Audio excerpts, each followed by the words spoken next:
Okay, tonight I'm going to Siphiwe Booi. My name is Siphiwe Booi. I'm from Ndabagazi in Butterworth.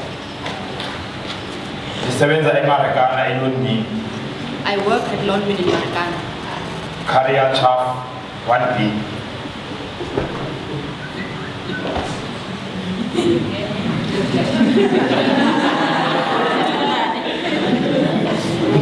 Nothing.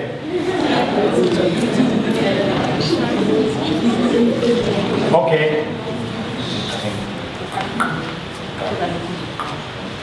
Oh, in the guy, five mine, the 7th as a whole. What we did, yeah, in some massacre, by a Marikana, but in the guy, our career, the 7th, we 7 by 2.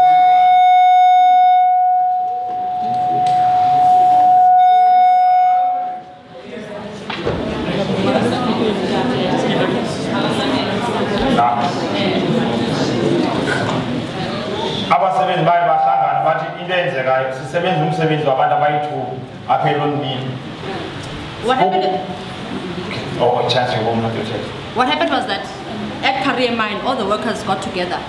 We discussed the fact that we work very hard, we earn very little, and at the same time we do the job of 2 people.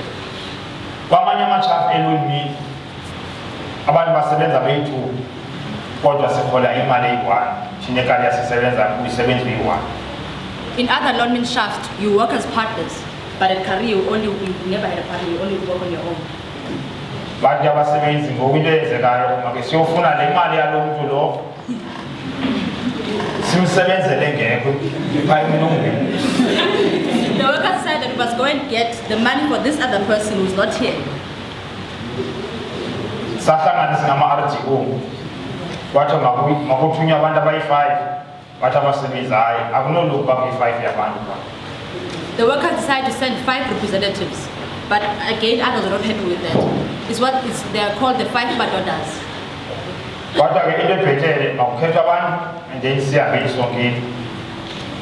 We decided that we'd select people who will still go together to the management. I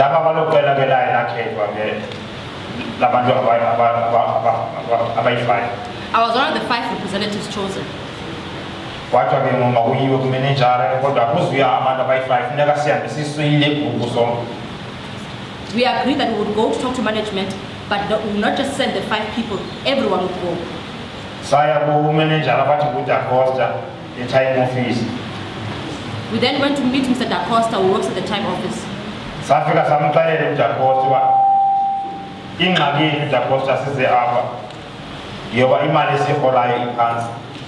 We explained to Mr. Da Costa that the reason we are here is because we earn too little. What do Da Costa and for money in pass? What the long thing is like a note to sell a family. Da Costa says he agreed what they earn is little, but he'll have to give it to his superiors.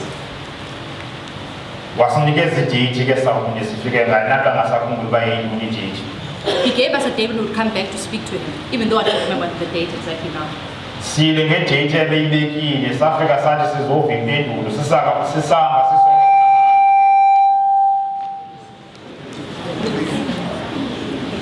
Are you phone eating?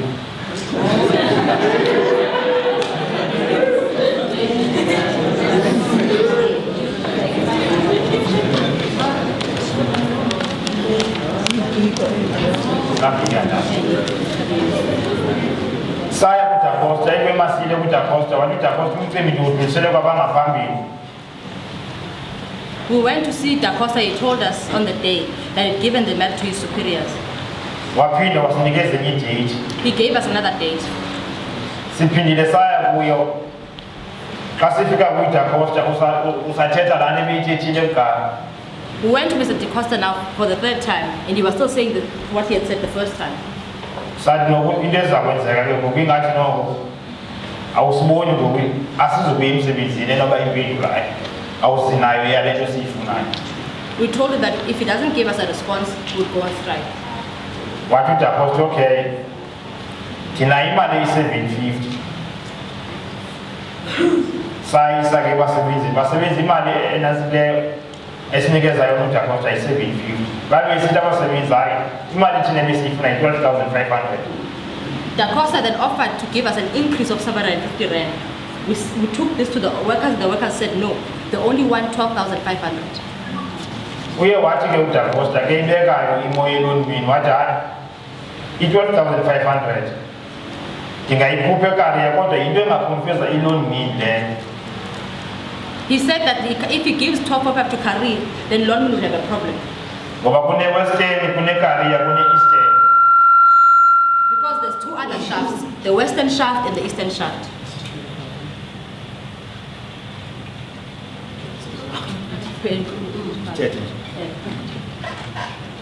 Wathi uDacosta into emayenzeke le imali niyifunayo wasenzela umzekelo ndingakhupha le-12,500 apha eKariya evonokop bathi bafuna mhlawumbi bathi bafuna 18,000 e-Eastern bathi bafuna 21,000 le nto lena yinto efanele nina nizi-RDO zelonini nonke. He said that if he gives Kariya shaft 12.5, another shaft will come asking for 14,000. The Western will come asking for 21,000. It would be much better if all the workers came at once with that demand. Sahlangana ke singama-RDO eLonmin sathi into eyenzeka nge-9 zika-Agasti masihlanganeni. Sahlangana ke nge-9 zika-Agasti ama-RDO eLonmin kwathiwa nge-10 makuhanjwe enazikeni kophethe iLonmin jikelele umlungu i-CEO yakhona. We then had a meeting of all the RDOs at Lonmin. And in that meeting, we agreed that we would have on the next day, on the 10th of August, we would go to the CEO of Lonmin. Siyileke nge-10 enazikeni e-time office. Sithe saya e-time office sahlangana nomlungu othi yena uphethe i-security. Wathi hayi madoda imani. Into iyaziwa pha iyalungiswa. Lindani 15 minutes. Nyani ke salindi 15 minutes. When we got to the time office, we met a guy who was the head of security. He told us that we had to wait 15 minutes because they are aware that we are coming. Yaphela 15 minutes bathi abasebenzi kudala sime aba i-hour yonke ngosimile ngosihamba thina siya abo besiyabona siye-time office bashukuma abasebenzi bahamba baphuma phakathi kwamapolisa ngoba sasivalwe ngamapolisa ngaphandle. The workers saw that they'd been waiting for an hour. They said, we're not going to wait anymore. They stood up and they went to the time office. Safika ke-time office, ifika kwethi-time office wabe efika nomlungu lo ebethe masimi 15 minutes ephuma namaphepha esithi kuthiwa nenza istrike esingekho emthethweni. This same security guard came to the head of security came to us and said, you see, they say you are having an illegal strike. Wabe sinikeza lamaphepha samxelela thina sikuxelela uba sifundanga thina into esiyifunayo sifuna umqashi apho phinda namaphepha akho ngaphakathi. They told him that we are not educated. We don't want your papers. All we want the employer. Hayi uye waphinda phakathi lumlungu ephinda phakathi kwatama naphanga phakathi bangiphushela kuthi.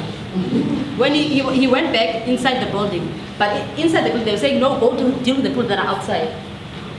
Sabona ngendlela okwenzeka ngayo namapolisa athi intoni kwenzekala nsathi naba abantu abasibhanqayo nathi lamapolisa nathi siyayibona loo nto leyo. The police then asked us what's going on. We told these people are making fools of us. Sagqiba singabasebenzi bakungcono siphindele phi eground napho besidibene khona. As the workers, we decided to go back to Bondokop Stadium where we had met in the first time. Xa sifika ke sathatha isigqibo ngabasebenzi kwathiwa namhlanje akho mntu wehlayo enazikeni inkuthi. At Bondokop Stadium, we all agreed that no one would go to work that night. Nge-11 kwathiwa ke makuyobuzwa kula madoda enam avale umlungu uba makaze kuthi uba ebemvalela ntoni na. On the 11th of August, we then decided to go to Loom offices and ask why has Loom told the employer not to speak to us. Iye kwadibana ke pha ngabo-7 ngabo-8 ndafika kakuphunywa ke mna ke sithuculwa njengoma kungakho bantu baphethe imikhonto beziphethele nje induku abantu. Around 7 o'clock in the morning, the workers had congregated. No one had any sharp weapons. People had sticks at best, and we congregated there together. Ngasiphuma ngehostele sisiya eofisini zenam sidlula nje rank baphuma ii-members zenam sadubula. When we walked out of the hostel towards the Loom offices, the Loom officials got out of the office and started shooting at us. yangusake sibaleka. All of us ran away. Xa sesiva singapha kwasehostel kwathiwa ingathi kufe abantu abayi-2. We heard that 2 people had died on that day. Sathi ke esinye isithethi xa sesihlangene sisonke kwathi madoda into ebhetele nale ndawo sime kuyo ingathi ayikho right. Into ebhetele masihambeni siyele kulaa ntaba siyohlala phaa kuyo sikwazi uba siyibone into eza ngaphaya neza ngapha. We then decided that even the stadium is not safe for us, so we agreed to wait at the copy because from the copy we could see who was approaching from far. Kwayiwa ke entabeni kwafika kwahlalwa phaa sabonisana uba makwenziwe kanjani. We went to the copy and decided on our way forward. Kwathiwa kusasa ngelento nge-12 makhe kuyiphinde kuyiwe time phaa enasikeni kulaa madoda uyobuza uba abesibethela ntoni na. On the 12th, they decided to go back to the new offices and ask why they shot at them.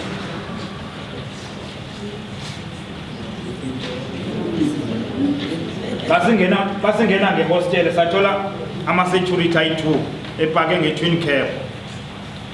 Athi kuthi stop. Kwathiwa hey swaya wena.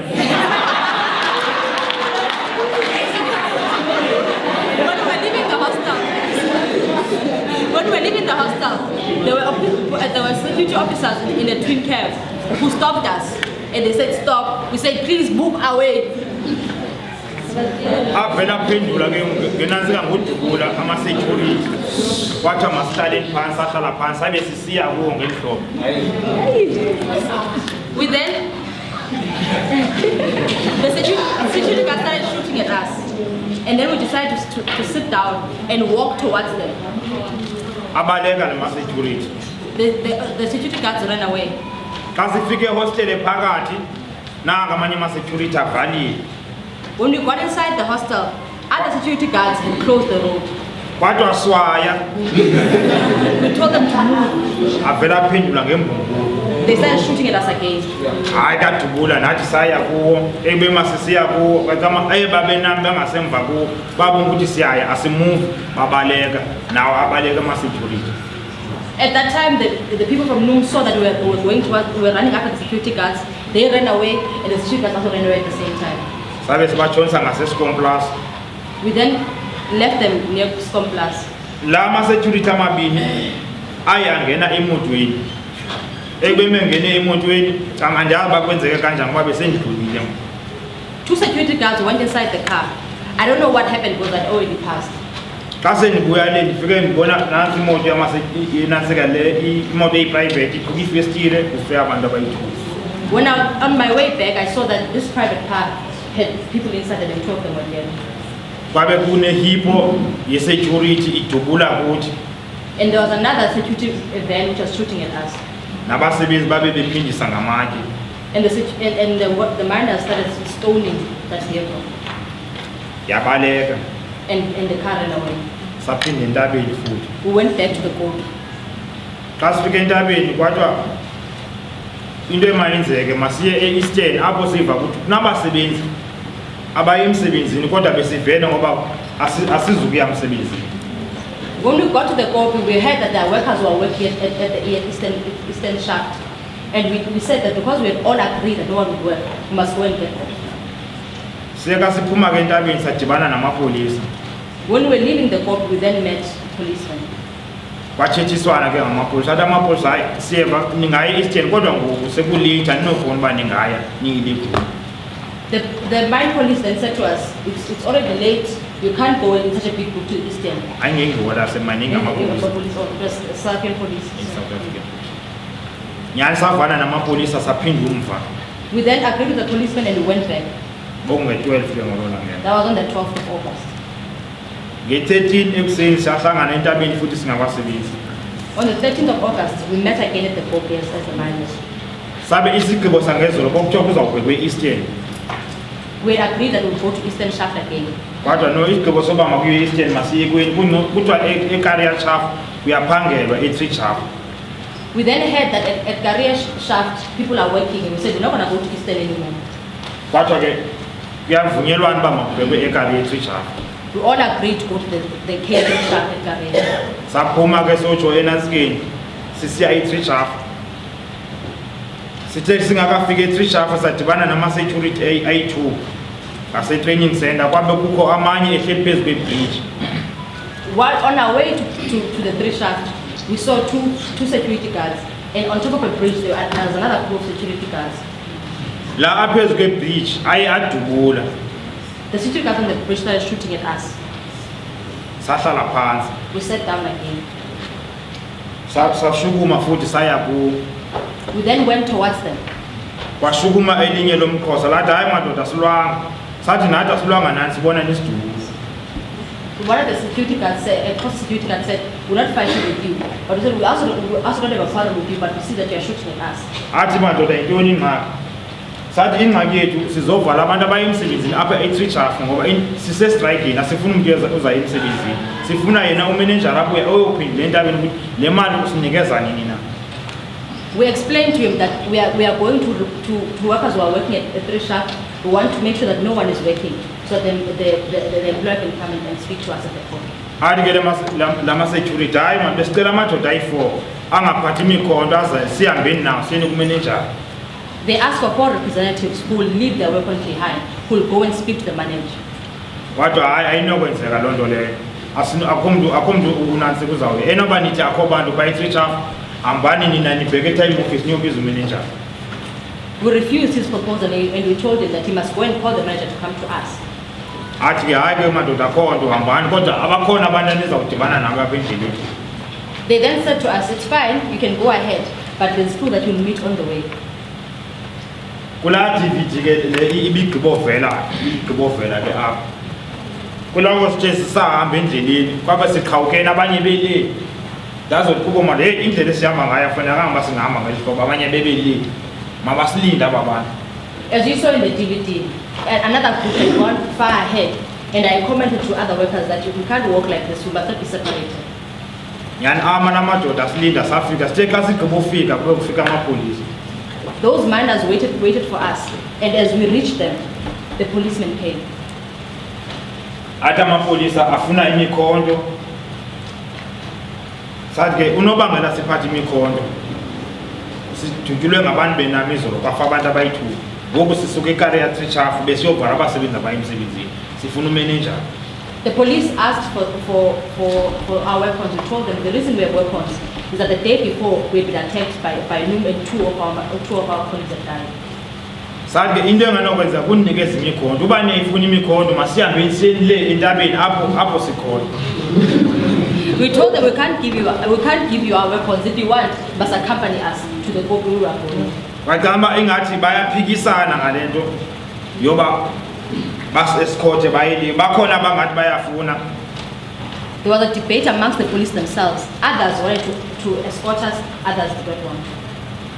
Sathi ke thina hayi ngoba sasihamba siyila group nje kwakukhetha abantu abayi-2 ofama mabathethe sasingathethi sonke. As that group, there was only 2 people who were allowed to speak. Wathi uMambusho ngoku madoda ixesha ebesininikeze lona liphelile ngoku siyahamba. Mambushi, who's the guy in the green blanket, then said, policeman, we've told you what we've given you the time that you asked for, now we are going. Wathi ake faka ingoma msebenzi siyahamba. We then, someone said, let's start singing and go. Sithe ngoba sasivalelekile kula ndawo sasuku ngoba amabharete evale ngapha amanye evale ngapha amanye evale ngapha inoba isi-space nyana nje singapha soba masiphume kuvale imithi. In the area that we're in, there was TRT guys this side, TRT guys on the other side, and TRT guys behind us, and there wasn't enough space for us to walk in because there was even a forest on the right. Sithe kasiphuma ngoba siphuma nje pha sigobile ngesobile nanga akhombile ngemivu. As we were leaving, the policemen were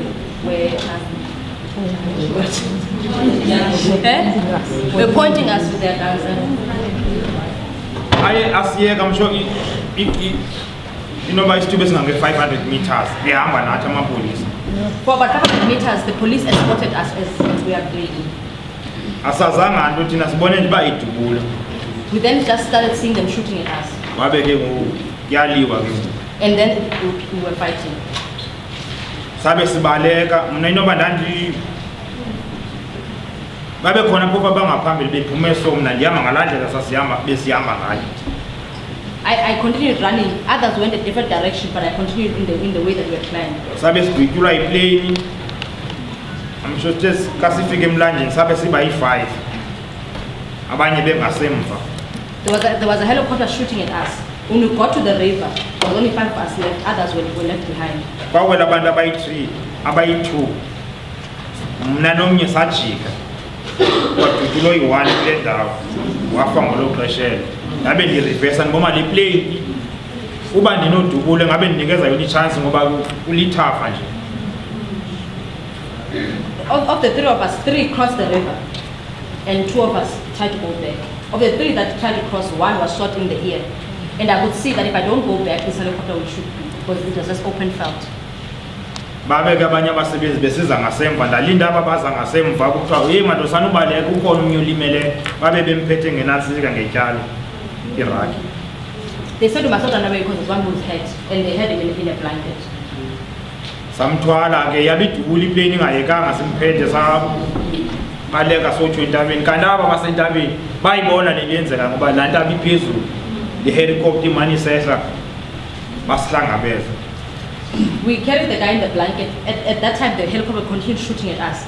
But the miners were at the could see us and they came to fetch us. Sistory sange-13 leso. That's what happened on the 13th. Okay, we'll put on the video now for the 16th, which was the more. Mr. Sokanyile was in his 40s. He has 4 children who he had left behind. Now on the 16th, the people that died, as I said, Mambush died on the 16th. And he was shot on his face. He was shot, I think, a few times above his waist and also on his legs. And we think the police actually said, this guy, he must die. There's a guy that you guys might have seen who's called Ndifuna. You can't hear me? I'm sorry. Okay, there's a guy that you guys might have heard about who's called Ndifuna. Zokolo Makidwana was 23 on the 6th of August. He was a minor as well. He now won't have children. He had about 23 wounds on him. He's now on crutches. But he continues to work for Lonmin. And he's also a member of ARM. Of the guys that died, what happened was that you guys have seen on the news, what you see, the shooting that you see is what we call scene 1. And those are the first people that died on the 6th of August. And there were 18 people who were killed. I think more than 8 of them were shot on the head. A lot of the people had wounds above their waist. In fact, on the 34 people that died, over 30 had been shot above the waist. If you go to what we call scene 2 are what happened with the shooting, and he'll tell you when he tells the story what happened on the 16th, he ran away. And there's other miners who ran with him. But people who were going towards the police were shot by the police. The people who ran away from the police were chased by the police and killed as well. And 16 miners died there in scene 2. In that 16, I count Tobile Mpumza. Tobile Mpumza was in his 20s. He was an orphan. He's got 3 siblings who of course miss him. Tobile himself, the guy who shot him, says he shot him 10 times. And his gun, the guy's gun, and this is in his statement, he says the gun went against Tobile's skin. 10 times. Can it be self-defense, guys? Is it still self-defense? In that, there's Diaw. It's Mr. Mohai. Mr. Mohai was shot while he was either lying down or bending. So the bullet entered through his back and into his chest. There's another 5 workers who were shot on the head. One was shot in the eye. Mr. Telejane was 59 at the time. He started working at Lonmin in 2011. He lived behind his wife, who's also 58, without any means of support. In fact, Mr. Telejane didn't even work for Lonmin. He worked for one of the subcontractors. And when he died, the subcontractor gave his wife 2,000 rand, and that was it. She's too young to get an old age grant. Both her sons are unemployed, and she has no means of supporting herself. And in fact, we've asked Lonmin to assist her, and Lonmin has said she's not one of our employees. we're not going to intervene. In fact, in December, Lonmin sent food parcels to all the families. They did not send a food parcel to the family of Telejani. They also sent a food parcel to the family of Tobile Mkumza. Tobile Mkumza had been dismissed in the 2011 strike at Lonmin. They did not send a food parcel to the family of Thembinkosi Kwelane. Thembinkosi Kwelane himself had been there to give food to his cousin. His cousin asked him to bring him lunch. And he had gone there to deliver the lunch, and that was the end of his life. SERI. Wathi kuthiwe makangaphuma phe hipini makathethe nathi SERI.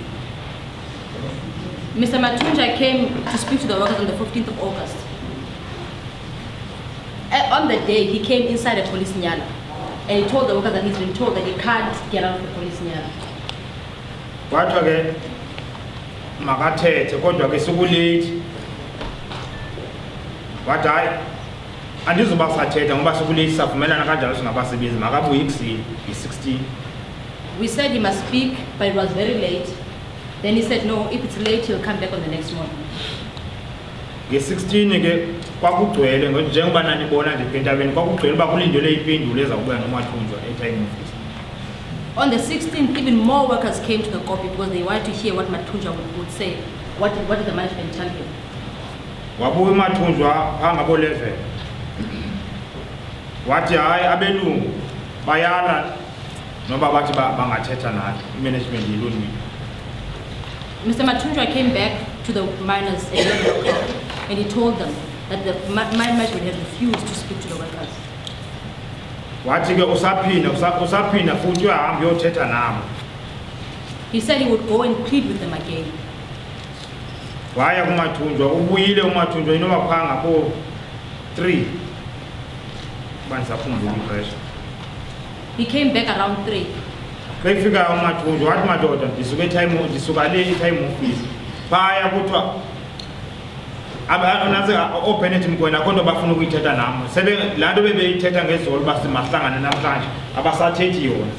He said he'd been to the time office, but Bernard Mkwena and the other managers are saying that they're not interested in talking to him anymore. Ngoku isigqibo esithathwe phaa kuthiwe sukana apha ndizawubulalelwa apha. He said that they told him that he said you guys must move here, otherwise you will die here. Bathi ke abasebenzi hayi thina into esiyilindele apha ngumenenjara uba siyafa sawufela apha. The workers then told him that we were waiting here for the management. If we die, we'll die here. uMathunjwa ke wanantsika wabe sehamba ke ebamba imoto yakhe. Matunja took his car and left. Kwabe ngoba nibona azanyana nje zifolile kwakunomlungu ediki so efaka i-bulletproof ekhaki. As you saw there, all the police nyalas lined up. There was a policeman with the khaki uniform. Wabe sesithi media move back. He then said the media must move back. Kwabe kusuka ke ngole ezi zinantsi kule sifase i-razor wire. And then the nyalas started moving. Those nyalas that had razor wire on them.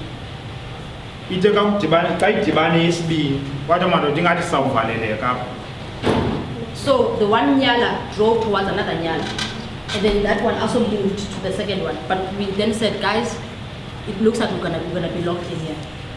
Wathi ke uMambusha into esingazuyenza kwathi mabalekweni wathi sawubaleka siyaba sizubaleka apha siyaphuma siyaphi sibheke enkani. Mambosh then said, we're not gonna run away. We're gonna leave here and go to Nkane. Sisukile ke entabeni siyeqhuba kwathi Xolani kabele entabeni uthi abantu mabachitheke. They then told Kolan that he must tell everyone in the mountain to disperse. Sabe ke sisehla ke silandele izihipi ezisivalela ngeziboma ziyasivalela ngecingo. We then went down the copy, running parallel to the hippos, to the nyanas that were actually lining up the raised wire. Iye yajoin yesithathu. Ekubeni bijoin yesithathu kwajoin yesine iboma siyawufikalela pha ngasesibayeni. And then the third nyala joined with the fourth nyala. And then all of those nyalas lined up next to the crowd. Xa zivala pha ngasesibayeni kwakema into i-chance yoba kulaa ndawo besizawudlula kuyo ayikho. Now our route had been closed off. Sabe ke sikhona ispace kawuround isibaya soba masiphume. There was this space for us to walk out from around this fire. Sithe xa sizawujika ngasesibayeni kwadubula le moto ubhele besithi amasoja yadubula abantu abayi-2. And while we were going around the crowd, one of the Nyalas that was paid with camouflage, shot 2 of the miners. babe besebephosa isitagriniki. Then stun grenades were thrown at us. Besingazazi noba yiloo nto mna ngoba ndabona xa sifika phaa ngasekuhlani kunento evibratayo so umhlaba kama usiphanda apha ekusweni basinasuke singakhona uba singadlula apha kwi-vibrator so. We didn't know that it was a stun grenade at that time. We just saw something rotating on the soil, and the soil there was dust everywhere. Mna ke ndandabona ukuthi angeke ndikhone mna ukudlula kule nto kanti abanye abasebenzi sebejikele ngapha. I then saw that I can't pass the stun grenade. I decided to go back, but other workers already gone around the crowd. Uyabona kulaa ndayithi Yes. ndajika mna phaa ngakuyo ndabona ngeke ndifikelele ngapha yana babe sekududula ke ngoku babe kunenyala eziyi-2 yabenye itshayisa inantsika icingo xa ndijonga le nyala izawuza kum xa ndiba ndingabalekela ngapha kugcwele abantu ngeke ndikhona ubalekela ngapha yeza kum straight ndaswaya so yadlula apha. I then heard the gunfire as you've seen on the news, and as I turned around, there was a nyala that was now going towards there was a fence, a razor wire fence that had been there. I stood next to it. Ndaye ndajamba icingo kujamba kwam icingo yeza eyesibini inyala futhi ungasakhumbule kakuhle ngoba ndifuna uthetha into engokosho kodwa ngendlela endabona ngayo inoba ikhona abantu abanyathelayo. I then jumped the fence, but another nyala was coming towards us. But the way that I saw things, I think some people got crushed by that nyala. Yabe ke ihlula phakathi abasebenzi abanye bemuvela le emva apho sisuka khona entabeni. And then that nyala broke the workers. Other workers went towards the ground, other workers went back towards the court. Yabona mna ngeke ndibalekele kweli side elila ngasentabeni ngena apha emikhukhwini. I saw that I cannot run back to the mountain. I went into the informal settlement. Yabachocholoza ku-SEM1 le nyala le inantsika yamasoja yafika yafa phaa. The nyala that had camouflage broke there next to SEM1. Ezi ziyi-2 zabe zisiya ngaku-SEM3. Can I just explain this? There's in Marikana, there's the copy that we know, right? And there's the people who got shot. Where the people got shot, we call it SEM1. But then there's the big copy, then there's a smaller copy, and there's a third copy. And that third copy is called SEM2 because it's where people died there. So as they say, there's 2 nyalas that went towards the third copy. Babaleka abantu bongena le ku-SEM3. People went into copy 3. Babe kune plane ezamabharethi xa zifika apha ngasemkhukhwini azidubuli kanti xa zile zidubula abasebenzi le ku-SEM3. There were helicopters circling. When you were in the informal settlement, they were not shooting, but in the copy itself, they were shooting at the workers. Isitori saku-SEM3 yiso siva xa abasebenzi beyofaka ama-statement nama-lawyer. I never knew about copy 3, but when workers went to give their affidavits, make affidavits with their attorneys, that's when I heard the story of SEM3, of SEM2. Bathi abasebenzi wedutshulwa senikezile ngamapolisa ngedlobo elahle imikhondo adutshulwe afe. Workers said that they were shot and killed while they were surrendering to the police.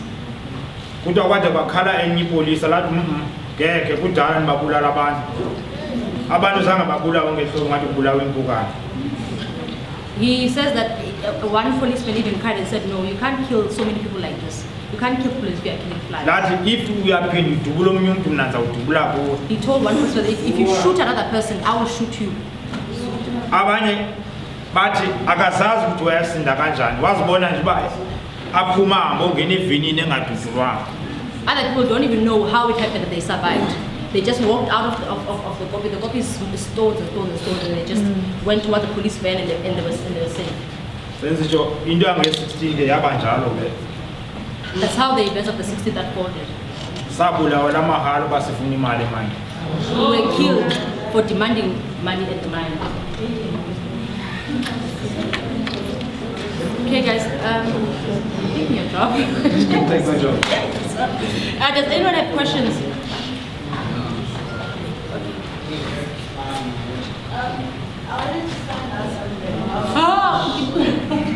The guy died. Oh, it's pardon? I wanted to know,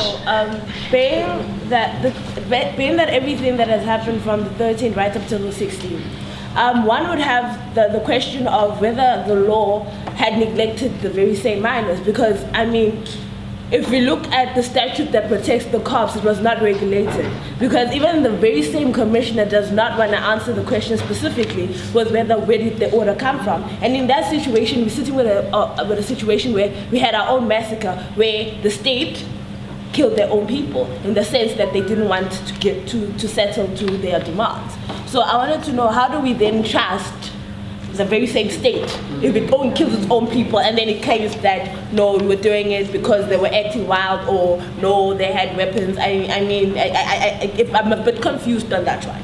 Where do we sit with that?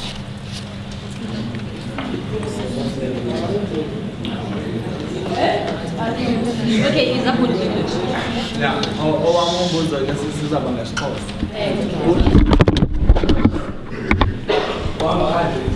Ingaba abasebenzi babulawayo bulawelwa ungafuna unikisa nabantu khona okanye bise instruction bese zivela ku management ye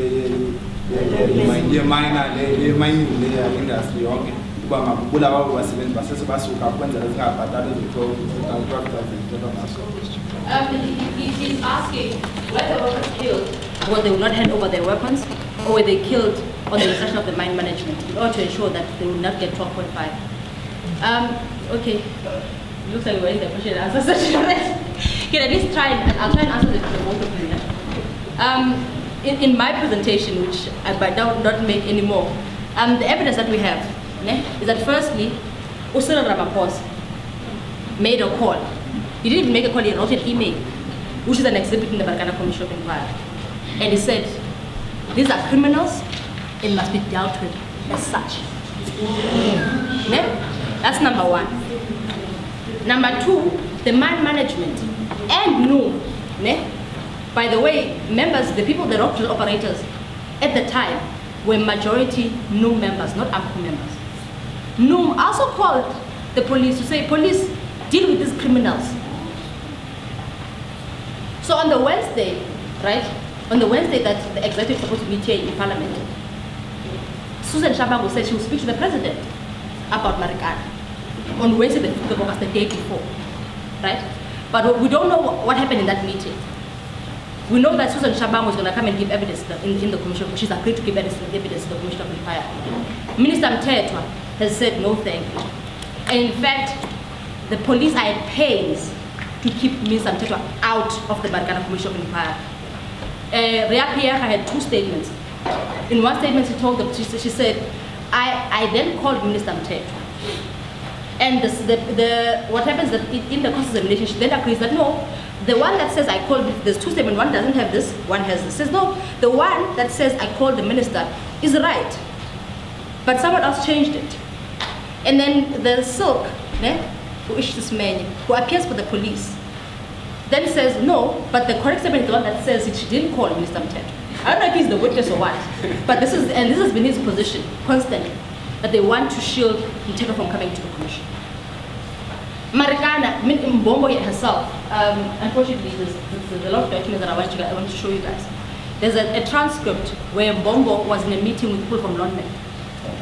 In that meeting, Mbombo says, and I don't know if it's a matter of she doesn't understand the law, or she understands, and she understands what a position is as a policewoman. She says, if those workers are on the mountain, you are the employer, you're not calling them back to work. I'm the police, I'm not arresting them. What's going to happen? And the question asks, why would they be arrested? They are congregating peacefully at the mountain. What they've done, they've used the fact that before the 6th of August, there's 9 people that died. In fact, 10 people. Those 10 people, we've told you that there was 2 security guards who were killed by workers. There's 3 miners who are killed by police. There's 2 policemen who are killed by miners. And there's another 3 miners who are killed before the 16th. But that's actually, all of that happens on by the 13th of August. So on the 14th, no one dies. On the 15th, no one dies. In fact, on the 15th, the police say, on the 16th, we will remove the minors if there's an escalation. But on the 16th, there's absolutely no violence. Nothing happens on the 16th. Even though now you will hear, in the exhibit the police have put in front of the commission, they claim that they were attacked by workers 3 times. And for a long time, from when the commission started on the 1st of October until September 2013, everyone believed that the minors were attacked by police. And that the minors were given evidence the commission had lied. But when September 2013 came, it became clear that firstly, there were never any attacks. Because the police, when they prepared the presentation, they did 4 drafts. The first 3 drafts of the presentation don't mention an attack at all. And the 3rd draft is a month and a half after the 6th of August. But there's no mention of the 3 attacks. But come the 4th presentation, now the police were attacked. There's a statement that is famous that the man in the green blanket, Umambush, told one of the negotiator, forget his name now, they told the negotiator that today we'll sign a paper, we will kill each other. But in effect, what Mambush said is that we'll sign a paper that we will die here, unless the management comes to us. And this, in the first 3 drafts, appears as it is like that. But on the 4th draft, it's then changed to say we will kill each other. And you ask why? Not even that. In September 2013, the evidence leaders in the Marikana Commission of Inquiry discovered that police have hidden photos. They've doctored evidence. There's actually a video that actually removed the frame. I don't know how you do that. I don't even know what part it is. So they removed the frame and they put the same video, but they made the frame bigger so it looks different. But it's actually the very same video. Because in that video you can see what happens. This thing about the helicopters throwing stun grenades, they denied it. They said no helicopters throwing stun grenades. But then there's a video of a policeman which shows this woman in a helicopter throwing stun grenades at the workers who are in copy 3. And for the police, it's been a cover up after cover up after cover up, right? And guys, I mean, your question, you must understand one thing. The state stands those who are in power. And currently, the capitalists are in power. And the state stands with them. You must understand that.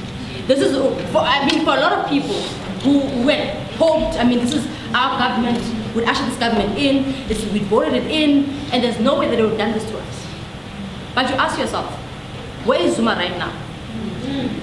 Why is it that Ria Pierre, as you saw her there, is unapologetic? They killed 34 people, destroyed hundreds of lives, but they can't apologize. He, Usimpiwa, is standing here. He's an accused for murder, for murdering the 34 miners that were shot with him. That is the state that you want to run to. I don't think so. When today we're at the commission, Mbombo was asked, how is it the police who shot at the miners have not been charged? And she explained, no, the thing is that we must refer such a complaint to IPID. And then, but Dali led her in nicely, said, okay, so if someone is accused, what do you do? Do you arrest or do you investigate? She said, no, I will investigate. Now here's a crazy situation. We know, we've seen it. We know who killed 34 miners. No one is confused about that. Right? Everyone knows the person who was carrying the gun. It's policeman. And you go to specific cases, when you go to Tomile Mpumza, the guy says, I shot him 10 times. And he says, no, I was acting in self-defense. Umakidwana 8 times now. Makidwana was shot 8 times. And there's a lot of the workers had holes and holes and holes in them. And the police says self-defense. I don't know, do you have any law students here? Can you define what self-defense is for us? So, it's fine, guys. Let me take the questions. Let me take more questions, guys. It's that guy over there. It's you in the orange shirt and that guy 4. Okay. I'm gonna say something quickly. Where does this start? No? Jan van Riebeeck. Jan van Riebeck came here and he established the Goede Hoop Lodge. The Goede Hoop Lodge is a Freemasonry lodge, but before we go into that, basically imperialism and capitalism is a global agenda. Lonmin stands for London Mines. What's his name? Nelson Mandela was one of the... Nelson Mandela was used, basically. No? Guys, you must... my frame of reference is extremely extensively deep. What I'm telling you guys is not some bias. It's actually properly referenced stuff. I'm an intellectual.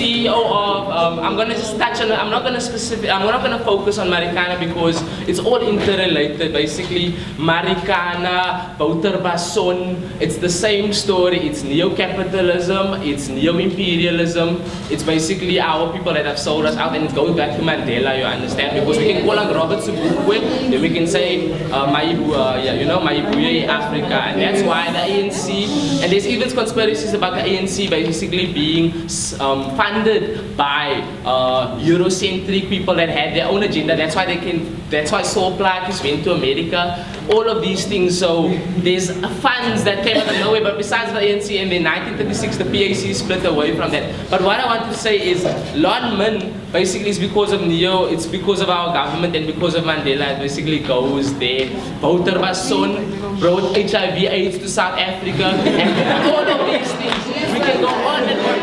Wait. Up to 70%. No, sir, wait. Up to 70% of our people in South Africa is under the breadline. This year is really nothing. Our people are suffering and spitting jargon and talking about who died and not actually talking about the facts and where it comes from. Is going to help us nothing, really. We're going to have parties and people are going to come together and sing.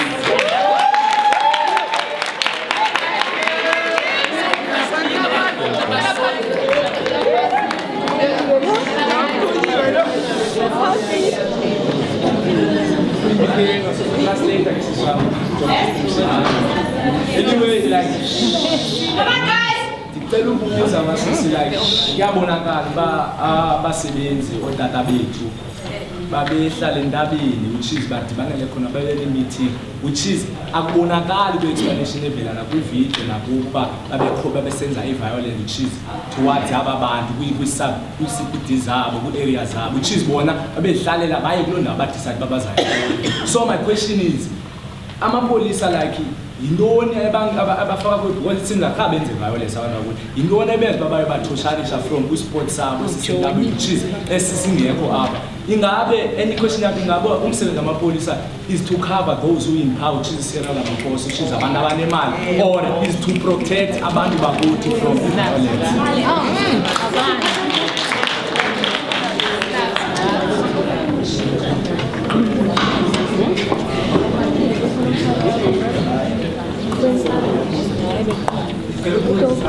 Is there any criteria for police to carry live ammunition to these tribes as team? Because when these tribes what happens if they turn, because they never do so there is any criteria for live ammunition. This is the thing.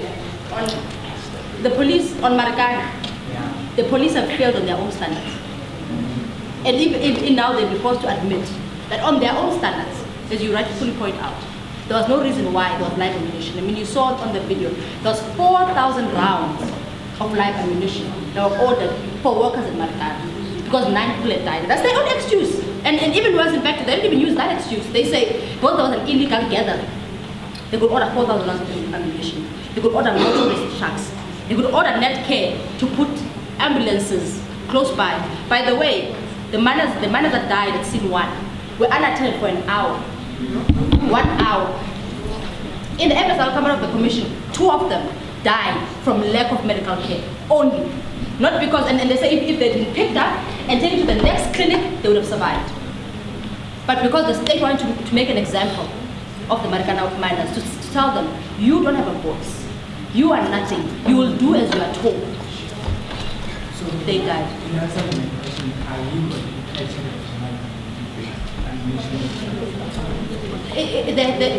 There has to be an issue of safety.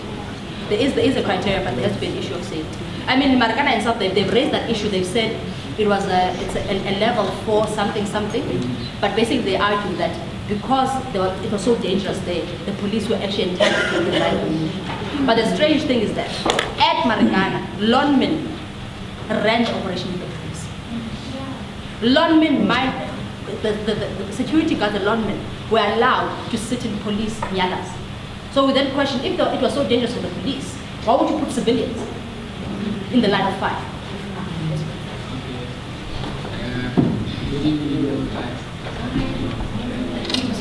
Sorry guys, can I get someone to translate? Actually, I translate. Can someone just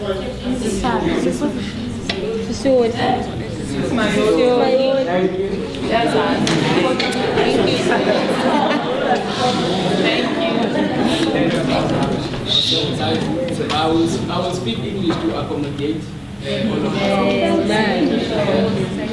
I will try to be on context about the Marikana massacre.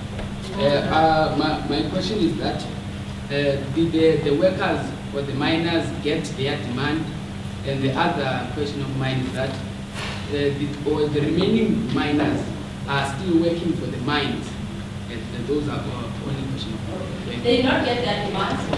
As I said, it's on strike right now, so the struggle continues. No, not 12,000, and then You guys, you just expand our frame of reference and get a broad definition. Besides what happened at Marikana, there's just one question I want to pose to all of you guys here. If the mines were nationalized in the first place, would Marikana have ever happened? The massacre? Think about it. there's a question here, guys. I just want to add a few facts. Can I do that? Yeah. When Comrade Siphiwe was saying that the demands of the miners was 12,500 rands, some of us reacted like, yo, that's a lot. I just want to explain that on the same year that the massacre happened, the CEO of Lonmin salary was 12.8 million rand.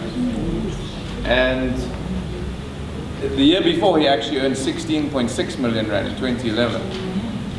Now, the Cyril Ramaphosa, who's now the deputy president of the ANC, was at that time a director of Lonmin. And he doesn't work for the company, but he sits on the board, so he would attend maybe 2 or 3 board meetings every year. For that, he was paid in 2012 860,000 rand, nearly R1 million. So, compared to that, the demands that were being put is not unreasonable. But I've just got 2 quick questions for Comrade Siphiwe. The first is, what made you, when you started negotiating, what made you decide to go by yourselves to Da Costa, to the manager, without the union? Inam yetulakala kusthethelela imali. Inama menemene inam. He said, I mean, they'd gone to Nomzamo before, but no method assisted. And Nomzamo is dishonest and corrupt. Ngo-2011,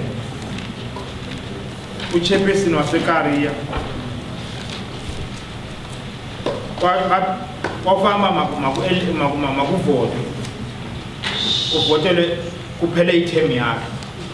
Bathi abasebenzi baseKariya sisafuna yena lona uchairperson besimkhethile. Bathi head office ozokwana naseregion abafuni kanjalo, bafuna kungakhethwa ngalendlela ifunwa ngabasebenzi. He explained that in 2011, the chairperson in the Kari shaft was up for re-election. The miners re-elected him, but the new head office said no.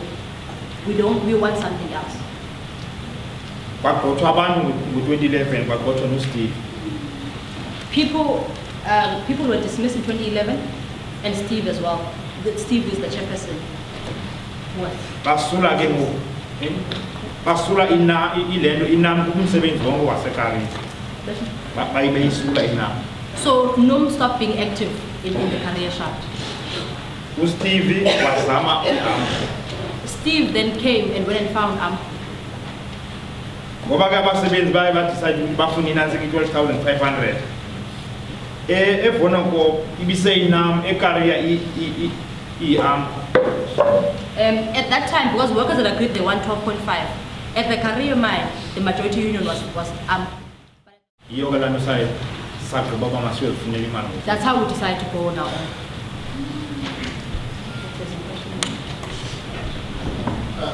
Thank you.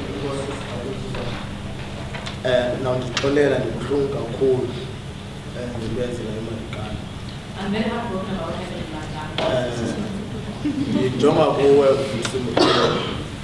ndijonga iziqhawe inkokheli yabantu for West thina abazali bethu abasebenza kunzima besebenzela ufumana i-bread line lena to make ends meet for thina. Before ndigqibe ndizawuthetha ngesilungu songoku. And I want to go into something quite important and looking at it via the lens that my brother had spoken about and us being intellectuals. There's a bigger problem to what had happened in Marikana that is gripping the whole country. We are seeing extensive police brutality. We are seeing it in not one protest, but protest after protest, where people get killed for raising genuine interest. Genuine interest being the one which was raised by the people of Marikana, the 12.5, and others in farms, in townships. Just recently, I think it's Sportsburg, where the people were mass protesting over water and oil. There were 2 people who were killed. I mean, we can go in, year out. Look at Andres Tatana, who was also killed by the police. Look at other people who were killed by the police when raising genuine issues. And that is the bigger problem that I wish all of us to highlight upon. The second issue, which when we speak of Marikana, people choose to forget, is the issue of nationalization. If we had nationalized mines, if we had state-owned mines, what had happened in Marikana would not be happening because the people working there would be earning equal wages and would be earning things which are going to make them be able to give back to their families and feed their families. I look to you, Siphiwe, not to put the baton down, but to continue raising the struggle up until you get the 12.5 you're looking for.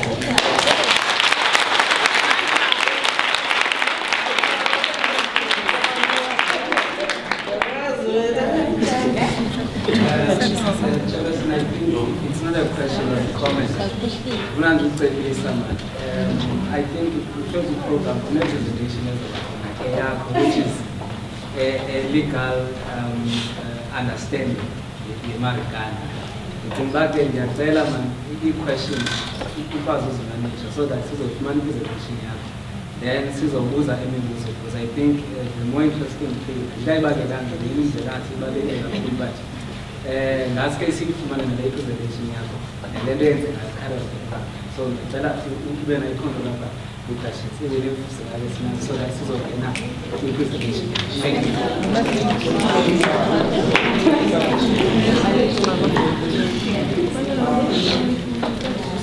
No, I also have a few questions, not a lot. The first one, actually the commissioner to appoint 648 police officers.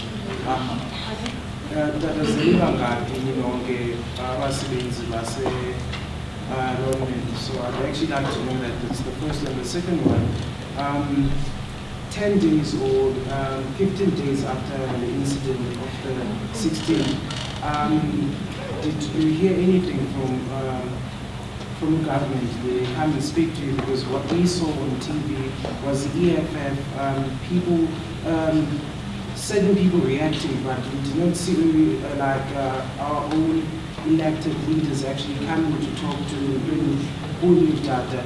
And the other thing which we saw was who Umamuriya Pierre actually saying to police officers, well done, you guys actually did a good job, and that was actually televised, and you know, like there's not a lot which was actually showed off, and then Pierre coming to speak to you guys. If that happened, I would really like to know. My last question, since when we spoke about there's actually a long chain with land where certain people actually knew about this, and you spoke about Minister Nathi Mthethwa who knew about it, Uriah Pierre who knew about it, and also there's a chance that you didn't say this, but you said that there's a chance that even the president might have known about this. Now, moving forward, do we, like, what's going to happen with this commission of inquiries? Is this going to go to the presidency, where they will have to actually make, or to the president, or to a certain, like a portfolio committee to actually take the recommendations from the commission and move forward? Or, because I'm quite confused, because if it's going to the same people who actually knew about it, if it's going to the provincial structures, to the national structures, to parliament, then I don't see anything like productive happening.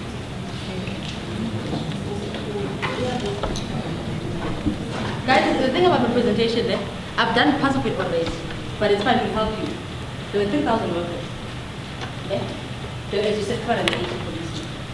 3,000 workers.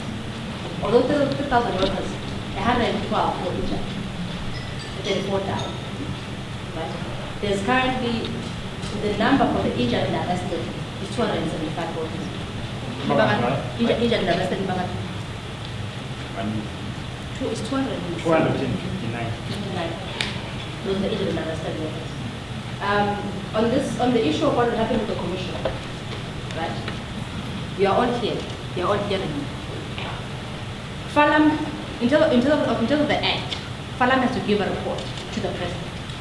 And you are right, the president has a right to quash the report. He can take it and put it under the carpet. But we will not let him. Are we going to let him? We will not let him. If those police are not going to get charged, already the attorney for the family to the deceased, I already have instructions to bring private prosecutions for those police. And I expect that the whole country must wait behind those families, because those policemen who shot at those miners there, they must answer. But at the same time, they mustn't be the only ones who answer. I mean, the footmen were doing what they were told. And unfortunately as well, the same footmen are our fathers, our uncles, our brothers. So the people who are calling those shots, they must answer. And I mean, as I've said, in the commission now currently, they are doing their best, their hardest to shield government out of this. I mean, the act that as you saw, that's actually repeated every day in the commission. All the policemen are not there to tell the truth. Even if you ask them a simple question, is that wall blue? No. Is the sky blue? Yes, but you see the sky and that is the same color. Yes, but that is not blue. That's what we're dealing with in the commission of inquiry. To the extent that, I mean, when Socio-economic gave evidence, he broke down. They fought with him. They said he had weapons. And they had on the screen, he had two twigs with him, Socio-economic. They said, look, you see, he had weapons. You lied and said he didn't have weapons. No, but to me, those are twigs. It's not weapons. And they said, no, but at the end of the day, you guys, I mean, the opening statement from SAPS, we just read for you. One of the things that he said, this guy, Ishmael's man, he says, you will hear at no stage during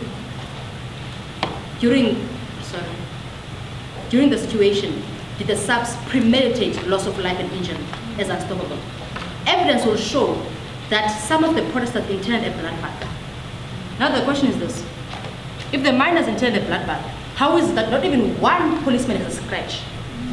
Not even one policeman said, I got scratched on the 7th of August, but there's 34 miners dead.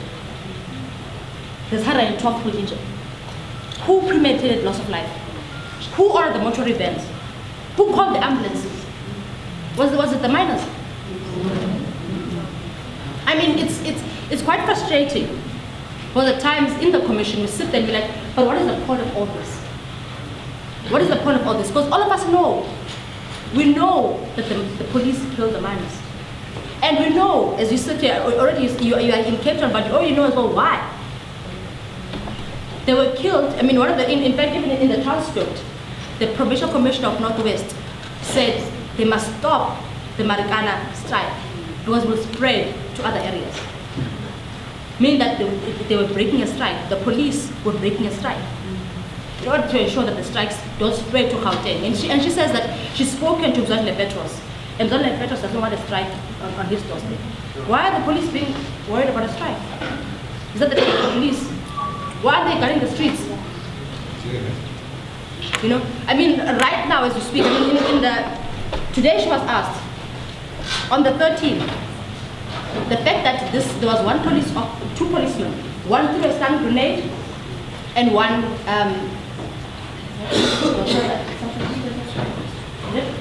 someone threw tear gas. Now, in terms of Order 262 of the police, only an operational commander can command the use of force. And in that situation, no one commanded the use of force. These two policemen acted of their own volition. And she was asked, have they been disciplined? And she said, no, they're waiting for the commission to be finalized. And so on the 13th, and they're asking, before the 16th even happened, they said on the 13th when you got the report, what did you do? She did nothing. I want to ask if the injured miners and the families of the deceased miners are entitled to claim damages from the police or injuries and the loss of life. We've already issued notices to sue for the families. The miners have issued notices as well. In fact, what we are planning to do, we are planning to bring a claim for constitutional damages, not just the normal damages. That's the plan now. I mean, part of the reason why we're in the commission, that we want to collect as much information as possible. I mean, what happened in September was mind-boggling. All of us had sat in the commission for over 9 months without the information. Because when SAPS came to us and said, when SAPS was caught out, it turned out they had a terabyte of information that they had kept out of someone. Lonmin came forward and said, we also have information that we kept of someone, which we'll use in bringing a claim, not only against SAPS, but against Lonmin as well. I wanted to know, in regards to the cases of the police, what excuses do they have? And what excuses, like what defense did the police have with regards to having used live ammunition? Because if I'm correct, like you said, the only time you use live ammunition is if it's necessary and it's to protect the community. But in the videos and the footage that we found, there wasn't. And secondly, the element of what's this? I'm not quite sure. Can't remember quite the section, but it was also in dispute when Begitele said it, shoot to kill, the so-called shoot to kill thing. So I wanted to know, did that not also come up in the commission? Because it could, to some extent, have been their defense. Well, I mean, when Marikana happened, I was a civilian. I was a legal advisor for the insurance company, right? So my husband, we used to have fights about Marikana, even before the massacre happened. And a lot of people were told, these are motive-crazed savages. And in fact, the police, there's an expert report filed by the police to say these are motive-crazed savages, given by a professor at the University of Port.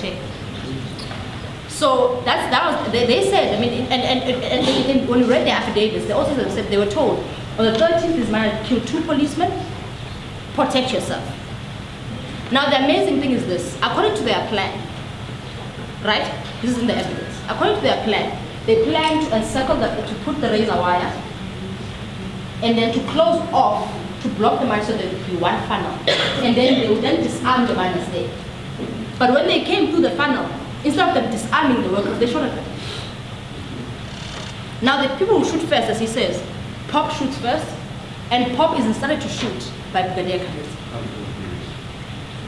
Also, public order police, that's what Pop is. So they shot at the miners with rubber bullets. And the miners were just walking towards the road so they could walk to the informal settlement. In the whole everything that was found in the area, there was only 2 guns.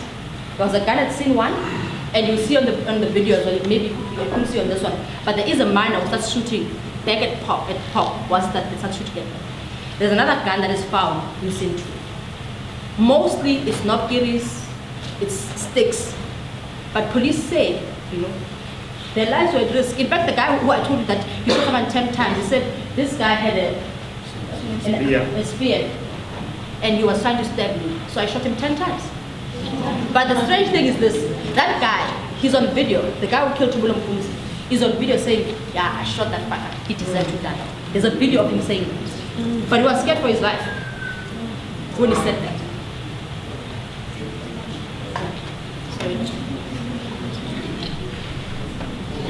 I want to understand first, maybe a question and a comment. Firstly, I would like to understand when should we as citizens expect this report from the Commission? Because a year is already passed, and I fear that, and I'm concerned that maybe this year is going to pass as well without getting the report that we need. And a comment that I would like to make is us. I think we have to come to a realization that police, the soldiers, in the system of governance, which I think South Africa is following a capitalist system now, police are not here to protect citizens. We should understand that from even the scenes that we've seen in the news. We should really understand that police in the system of governance, they are there to protect the elite, which are the same people you vote for, that you put them for there. So in the system of governance, police and soldiers, their first priority, even when you protest, whatever you protest for, first priority is to make sure that they protect the politicians, the business people, and everybody that is important to them. So I think for us, especially people here in the tertiary institutions, so-called intellectuals, we really have to come to an understanding that police system is not here for us. We really need another system. But my real question is that I want to understand when are we getting this report? Okay, right now, the police have just told us that they're going to call another 80 witnesses. In the last year and a half, the commission has been sitting. A witness is on the stand for a month, but we'll be generous and say they'll be on the stand for 3 days. If that is the case, come 2015, there'll be a Marikana commission of inquiry. Because we still need to hear the miners, we still need to hear Lonmin, we still need to hear even the ministers, and the king in Marikana also wants to speak. So, yeah. Who's paying for the lawyers' fees for government, and how many lawyers are there? And who's paying for the families of these people? For the families, this is what happened. Last year we had a struggle. For the families are funded through the Ford Foundation, the Raid Foundation, BETA, through SERI, because the families, that's how we get funded. The Legal Aid Board pays for the council. For the advocates that represent the families, the Misa, Zabeza, who you saw on the screen, Nicole Lewis, and Ndifuna, they are paid by the Legal Aid Board. So at least it's our money that pays them. The injured and arrested fought for a whole year. We saw them taking the government to the court. Now the Legal Aid Board started paying for their counsel as well. The police, it's from, and we were told, they're not going to be kept.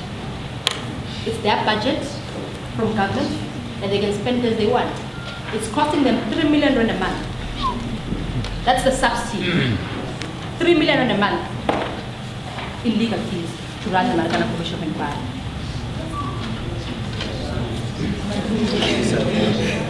Okay. My question is I'm just interested in the general attitude of the police outside of the commission, outside of legal structures, besides the gentleman that was referred to who actually said that, if you shoot any more people, I'll shoot you, saying to the other policemen. Have there been other responses similar to that? I guess my concern is coming more from the human aspect. Has there been any demonstration of remorse from the police as individuals, is my question. Not necessarily. What we know is that 2 policemen killed themselves after Marikana. A friend of mine knows another guy who was also within the top ranks of subs, and he still maintains that it's multi-craved savages. So I don't know. I mean, I don't know how many people have experienced police brutality. In December, I was a victim of police brutality, and I was told I'm a woman. On the street, I was told, you're not a lawyer here on the street. You're a lawyer in court. Here, we control the street. And I was thrown into prison in John Foster because I was standing up for my clients. So on a daily basis, the police have decided that they are the law. Okay, we're going to close up now. We're going to try and show the last bit. But for all the comrades who remember, there's another commission of inquiry. Sorry, but there's another commission of inquiry.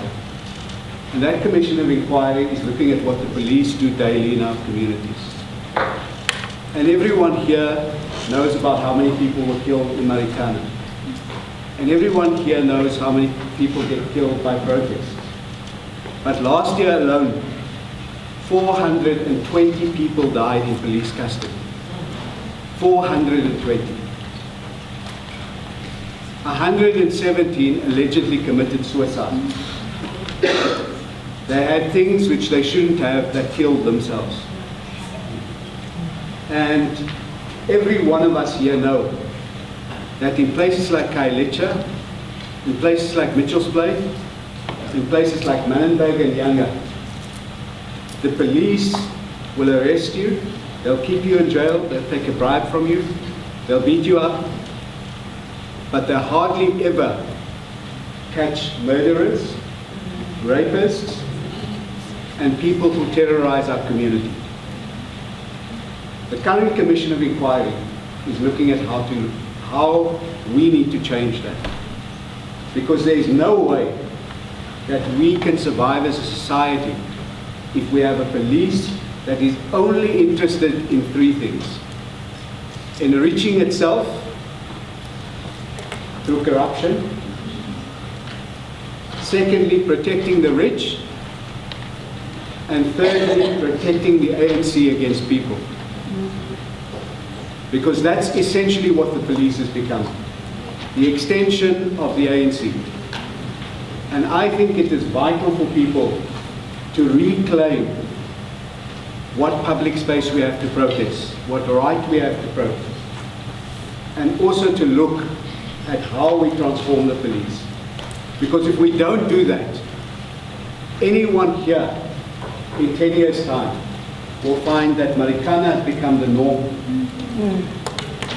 not the exception. It will become the norm.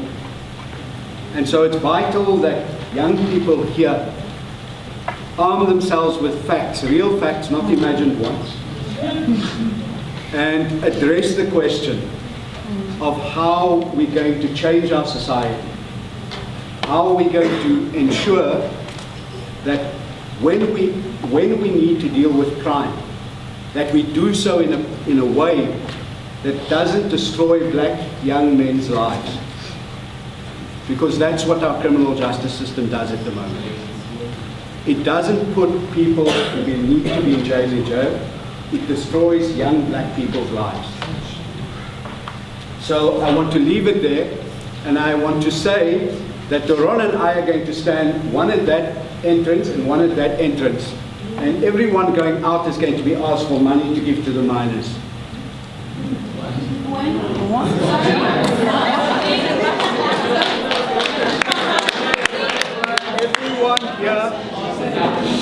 Everyone here, the workers are on strike. Who wants to take a vote on it? Do we support the workers on strike? Yes. And will we donate money to them? Yes.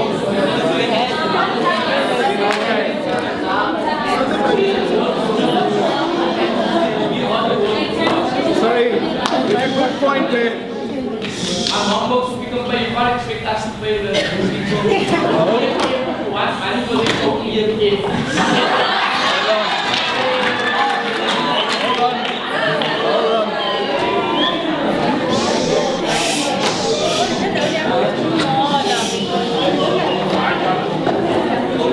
I want to say something to young people here.